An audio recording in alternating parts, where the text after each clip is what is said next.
তখন থেকে মহারাজ কি লিখছেন খাতায়? মনে হচ্ছে সকাল থেকে চিন্তা ওনার মাথায়। হ্যাঁ, তাই মনে হচ্ছে। আমাদের সাথে শুধু লিখে চলেছেন। একজন মানুষ মনোযোগ দিয়ে কাজ করছেন আর তোমরা ক্রমাগত বকে চলেছো। না, আসলে মহারাজ কি কারণে চিন্তিত সেটা জানতে না পারলে আমাদেরও চিন্তা হয় বই কি। হুম অর্থ বুঝলে, অর্থ। রাজকোষের অবস্থা খুবই খারাপ। আর সামনেই তো শিবরাত্রি পুজো। কিভাবে যে কি হবে কিছুই বুঝতে পারছি না। মহারাজ, এরকম হলে এবারে কিভাবে পুজো হবে? শিবরাত্রির পুজোয় তো অনেক খরচ। এত লোকজন আসেন, তাদের জন্য ভোগের প্রসাদের ব্যবস্থা করা তো মুখের কথা নয়। এবার তোমাদের সবাইকে দায়িত্ব নিতে হবে। আমরা সবাই কি দায়িত্ব মহারাজ? আমি গতকাল তোমাদের রানীমার সাথে এই ব্যাপারে কথা বলেছি। রানীমা কি বললেন মহারাজ? দেখো, তোমরা সব সভাসদেরা যদি মুক্ত হস্তে দান করো আর রাজকোষ থেকেও যতটা সম্ভব অর্থ সাহায্য দিয়ে এবারে পুজো এবং ভোগের আয়োজন তাহলে সুসম্পন্ন করা যাবে। দানের চেয়ে বড় পুণ্যকর্ম আর কি আছে? যে সভাসদ সবচেয়ে বেশি দান করবে তাকে পরে কিছু অর্থ সাম্মানিক হিসেবে দেওয়া হবে। আচ্ছা মহারাজ। তাহলে আজ রাজসভার আলোচনা এইটুকুই রইল, বাকি কথা পরে হবে। বলি গিন্নি, আমি খুব সমস্যার মধ্যে আছি বুঝলে। হ্যাঁ, তোমার তো অর্থের টান ধরলেই আমার কথা মনে পড়ে গো। কি করে বুঝলে? বাবা, বুঝবো না? এতদিন ধরে তোমার সাথে সংসার করছি, তাও বুঝবো না? আমি কি আজকাল আর তোমার কাছে চাই বলো? আমার মা আমার নাম রেখেছিল পার্বতী, আর বলেছিল দেখিস তুই ভগবান শিবের মতন বর পাবি। তোমাকে পেয়েছি, কিন্তু সাথে পেয়েছি অভাব। হ্যাঁ, সে যতই অভাব হোক, মন্ত্রী মশাইয়ের মতো স্বভাব তো নষ্ট করিনি গিন্নি। সেই জন্যেই তো তোমার সংসারে পড়ে আছি গো, নইলে কবে এই চাল চুলোহীন সংসার ছেড়ে চলে যেতুম। হ্যাঁ, বলছি শোনো না, এই কিছু মোহরের খুব দরকার। এবার মন্দিরে শিবরাত্রির পুজো হবে, কিন্তু মহারাজ তেমন খরচ করতে পারবেন না। তাই তাই কি? তাই আমাদের সব সভাসদদের বলেছেন দান করবার জন্য। এই দেখো, আমার যা গয়নাগাটি ছিল সবই তো বন্ধক রাখা আছে, নইলে বলতাম। আরে বাবা, সে তো জানি, কিন্তু আর কোনো উপায় নেই। কি বলি বলো তো? দেখি কি করা যায়। আরে বাবা রে বাবা, এত চিন্তা ভাবনা না করে বাবা মহাদেবের ওপর ভরসা রাখো গো, উনি কোনো একটা পথ দেখাবেন। দেখো, দেখা যাক গিন্নি, উনি এখন আমার আশা ভরসা।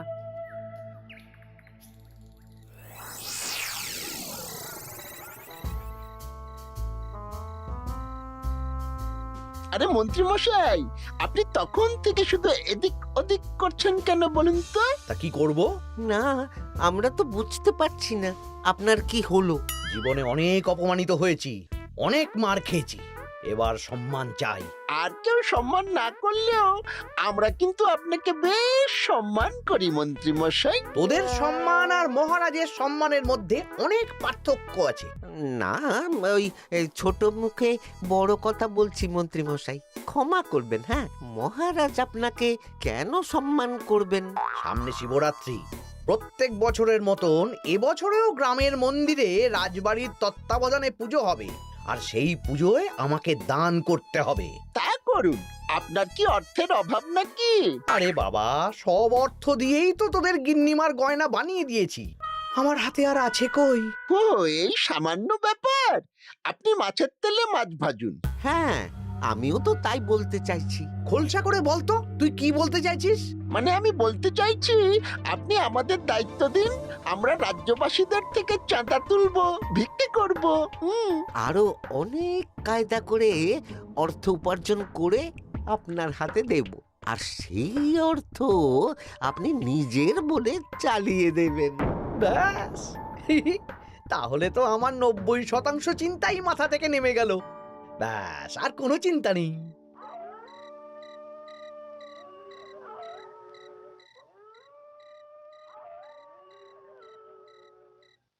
কি গো, এত রাত হয়ে গেল, এখনো ঘুমোচ্ছ না কেন বলো তো? হ্যাঁ, খুব চিন্তা হচ্ছে গো গিন্নি, এখনো বুঝে উঠতে পারিনি যে কি করে দান করব। শুধু অর্থদানই কি দান নাকি গো? শিব ঠাকুর তো আমাদের প্রত্যেকের মধ্যেই রয়েছেন গো। হ্যাঁ, তা তো তিনি আছেন। তুমি বরং ভক্তদের সহযোগিতা করো। পুজোর দিন ভক্তরা দূর থেকে যাতে মন্দিরে আসতে পারে সেই ব্যবস্থা করো। মন্দির প্রাঙ্গণ পরিষ্কার পরিচ্ছন্ন রাখো। হ্যাঁ, ঠিক বলেছো গিন্নি, এটা তুমি ঠিক বলেছো।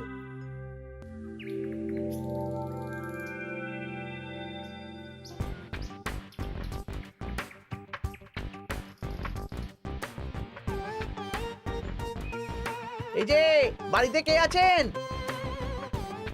মন্ত্রী মশাই বলুন। তা প্রত্যেক বছরের মতন এই বছরেও তো শিবরাত্রি উপলক্ষে মন্দিরে পুজো হচ্ছে, জানেন তো? হ্যাঁ, সে তো জানি, কিন্তু আমার গিন্নির পায়ে এত ব্যথা যে এবারে আর জল ঢালতে যেতে পারবে বলে তো মনে হয় না। তাতে কি, আপনি দান করুন, বাবা দূর থেকে আশীর্বাদ দিয়ে দেবেন। দান? তা কিসের দান? এত ধুমধাম করে পুজো হবে, তার দান। এ কি, এতদিন ধরে মন্দিরে তো দান দেওয়ার কোনো ব্যাপার ছিল না। এবার আছে। দান করা সবচেয়ে বড় ধর্ম। আহ, আমরা বুড়ো বুড়ি খুব অল্প অর্থে সংসার চালাই। আমাদের ছেলে যেটুকু পাঠায় তা দিয়েই চালাই। আমরা আর কি দান করব মন্ত্রী মশাই? দরকার হলে কদিন না খেয়ে থাকবেন, বাবার নামে উপোস করবেন, আর যে দান করবে না আমি তাকে এই রাজ্যে থাকতে দেব না। ওরে বাবা রে, দিচ্ছি দিচ্ছি দিচ্ছি। আর শুনুন, এই দানের ব্যাপারটা যেন 5 কান না হয়, নইলে কিন্তু। ওরে বাবা, না না না, ঠিক আছে ঠিক আছে। আজকে সারাদিনে ভালোই রোজগার হয়েছে, কি বলিস বটা?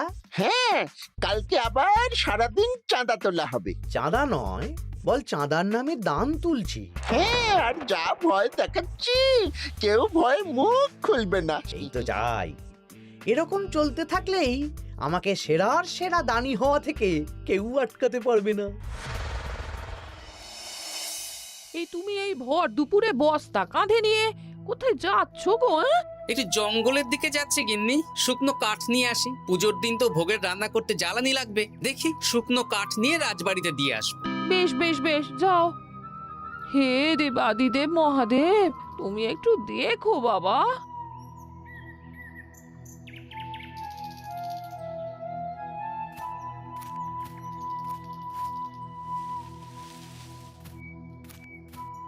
আরে আরে, নগেন খুঁড়ো না, এই সময় কাঠ কুড়োচ্ছ কেন? কি আর করব গোপাল, কাঠ কুড়িয়ে নিয়ে যাচ্ছি, এবার এগুলো হাটে বেচবো। সে কি গো, তোমার ছেলে তো শহরে চাকরি করে বলেছিলে, এ মাসে সে অর্থ পাঠায়নি? সে তো পাঠিয়েছিল বাবা, কিন্তু আর ভাগ্যের পরিহাস, কি বলবো বলো। কি হয়েছে, কোনো সমস্যা নাকি? না না না, সমস্যার কথা জানানো যাবে না, জানালেই আমাদের বিপদ। আরে কি হলো, চুপ কেন? কি গো খুড়ো, কিছু বলো। কাউকে বলবে না তো বাবা? না না, বলো না, আমি কাউকে বলবো না, আমাকে বিশ্বাস করতে পারো। আসলে আজকে সকালে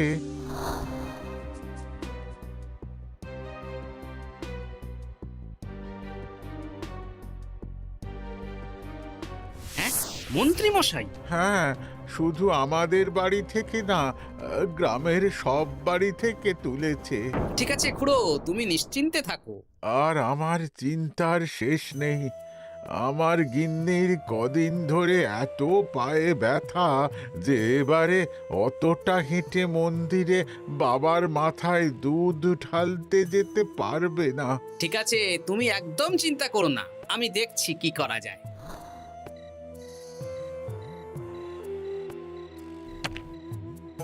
প্রহরী, এটা ভাড়ার ঘরে রেখে দিয়ে এসো।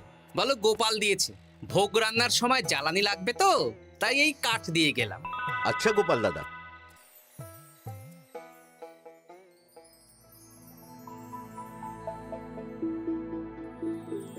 তারপর সবাই কিছু অর্থের যোগান করতে পারলে মহারাজ, আমি 5 মোহর অর্থ সাহায্য করতে চাই। আমিও 5 মোহর মহারাজ। বেশ। গোপাল, মহারাজ, এখন আমার হাত একদম খালি, তাই আমি অন্যভাবে সহযোগিতা করার চেষ্টা করছি। কিরকম? এই তো গতকাল আমি 1 বস্তা কাঠ দিয়ে গিয়েছি, আজকে আরো দেব। তারপর আগামীকাল মন্দির চত্বর পরিষ্কার করব, আগাছা পরিষ্কার করব, পুজোর দিন ভিড় সামলাবো, যারা দূর থেকে আসবে তাদের একটা গরুর গাড়ি করে নিয়ে আসবো। আচ্ছা, বেশ বেশ, কর। মন্ত্রী, মহারাজ, এই নিন। এতে 200 মোহর আছে, আমি আরো দান করব। আপনি কোনো চিন্তা করবেন না মহারাজ। বাহ বাহ বাহ বাহ বাহ, এ তো বিশাল ব্যাপার। আমি জীবনে অনেক পাপ করেছি, তাই এখন দান করে একটু যদি পুণ্য লাভ হয় সেটাই আশা। বেশ বেশ। পণ্ডিত, তুমি আর রাজবৈদ্য তাহলে পুজোর দশকর্মা দ্রব্যাদি কেনাকাটা শুরু করো। এখন ধারে নিয়ে আসবে, পুজোর পরে সব শোধ করে দেওয়া হবে। আচ্ছা মহারাজ, ঠিক আছে। তাহলে আজকে আমি আর পণ্ডিত মশাই দুজনে বাজারের দিকে যাব আর সব দশকর্মার দ্রব্যাদি কিনে নিয়ে আসব। হ্যাঁ হ্যাঁ, তাই কর।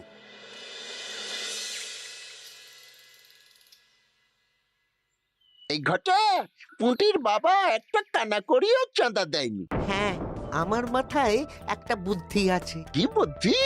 দেখ, ওদের বাড়ির বাইরে একটা শাড়ি ঝুলছে। শাড়িটা দেখে খুব একটা ওই পুরানো মনে হচ্ছে না। ওটা হাত সাফাই করে বাজারে বেচে যা অর্থ পাবো সেটাই মন্ত্রী মশাইকে দেব, তাই তো? একদম তাই।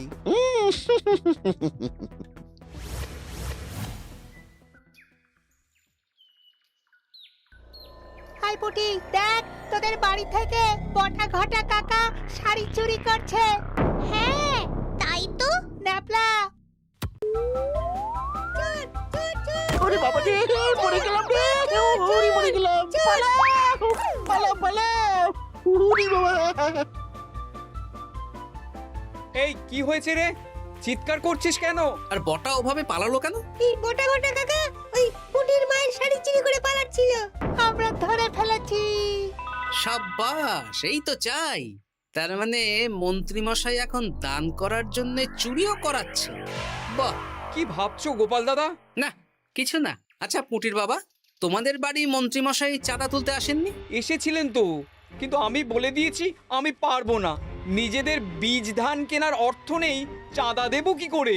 আচ্ছা, এই ব্যাপার, এবার বুঝতে পেরেছি। অনেক ভয় দেখালেন, চমকালেন, কিন্তু কিচ্ছু দিইনি। তাই বটা ঘটা চুরি করতে এসেছিল, বুঝেছি। বেশ, এই সাবধানে থেকো। কিভাবে যে সংসার চালাবো? শোনো পুটির বাবা, তুমি এক কাজ করো। বলো। জঙ্গলে অনেক ধুত্র গাছ, আকন্দ গাছ আছে। তুমি পুজোর দিন সকাল থেকে মন্দিরের কাছে একটা ফুল মালা বেলপাতার দোকান দাও। এটা ভালো বুদ্ধি দিয়েছো।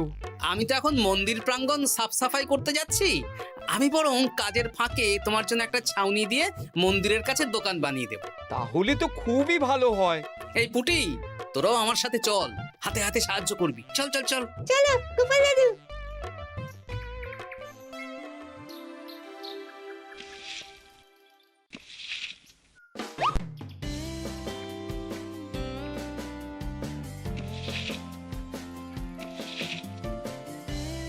দাদু, এই জায়গাটা গর্ত আছে, তাই মাটি নিয়ে এলাম। এই তো বুদ্ধিমান ছেলে, এবার ঢেলে দে। ব্যাস, এখানটা এবার ঠিক হয়ে গেল। দেখি এবার মন্দিরের পিছনের দিকটা একটু পরিষ্কার করে দিই।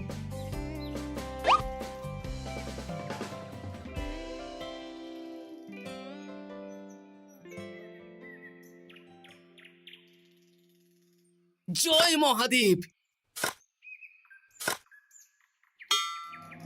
কি কিসের আওয়াজ হলো? হ্যাঁ দাদু, কিরকম একটা টং করে আওয়াজ হলো। দেখি তো। আরে বাবা, এটা ঘোড়া মনে হচ্ছে। হ্যাঁ তাই তো মনে হচ্ছে। জয় মহাদেব। বের করো বের করো। এই তো।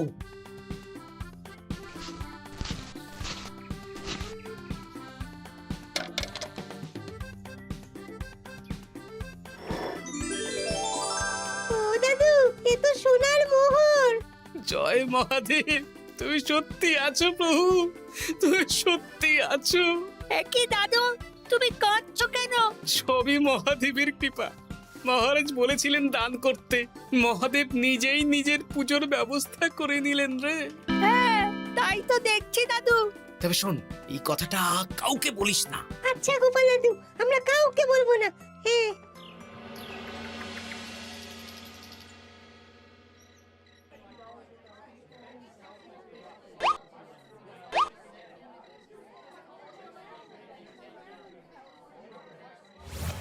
এবার আগামীকাল পুজো।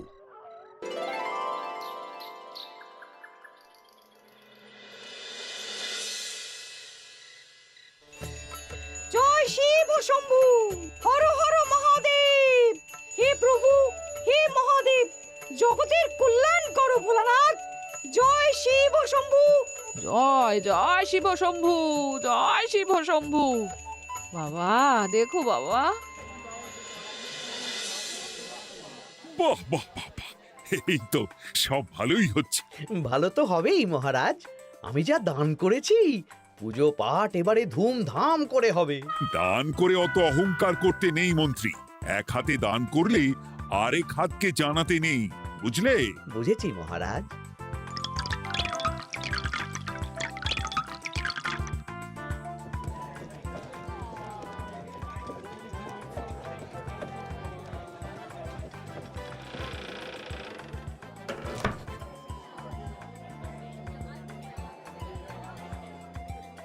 আসুন খুড়িমা, আপনি আসুন।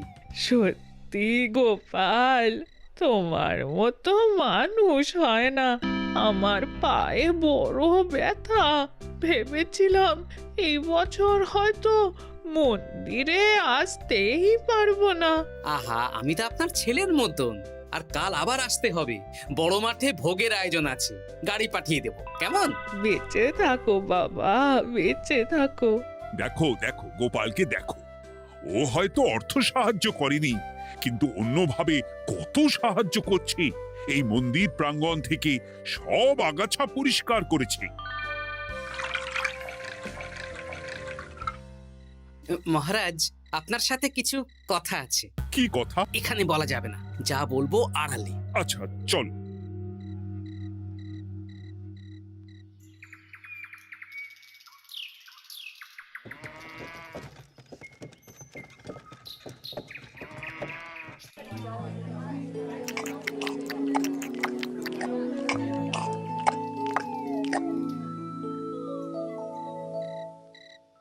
আজ সান্ধ্য সভায় সবাইকে আমি ডাকলাম, তার একটাই কারণ। কি কারণ মহারাজ? কি বলবেন আজ? গতকাল শিবরাত্রির পুজো আর আজ বেলার পুজোর ভোগ গ্রহণ পর্ব বেশ ভালোভাবেই সুসম্পন্ন হলো। এতে আমি খুব খুশি ও শান্তি পেয়েছি। তাই মহারাজ আমাকে সম্মান প্রদান করবেন, তাই তো? আমার মনে হয় আমি সবচেয়ে বেশি দান করেছি।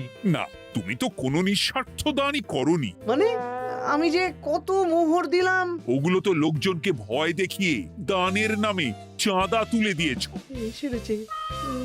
সব জেনে গেছেন? হ্যাঁ, সেই জন্য সম্মান নয়, তোমাকে শাস্তি দেওয়া হবে।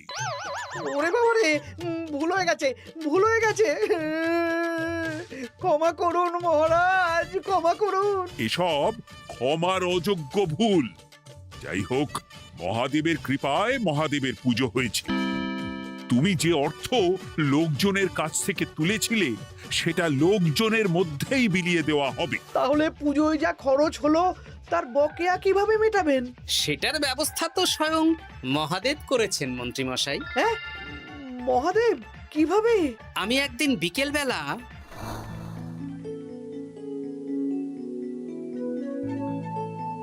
ওরে বাবা, এক ঘোড়া সোনার মোহর। হ্যাঁ, এক ঘোড়া সব মহারাজকে দিয়ে দিয়েছি।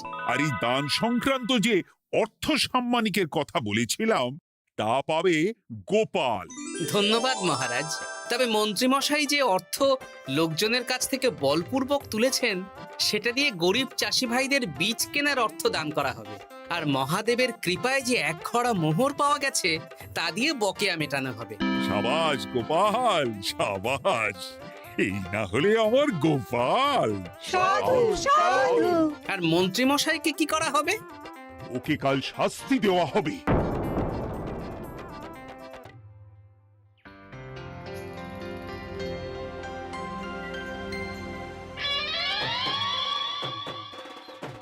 ও মহাদেব, ও শিব ঠাকুর, আমাকে ক্ষমা করে দিন, ক্ষমা করে দিন আমাকে।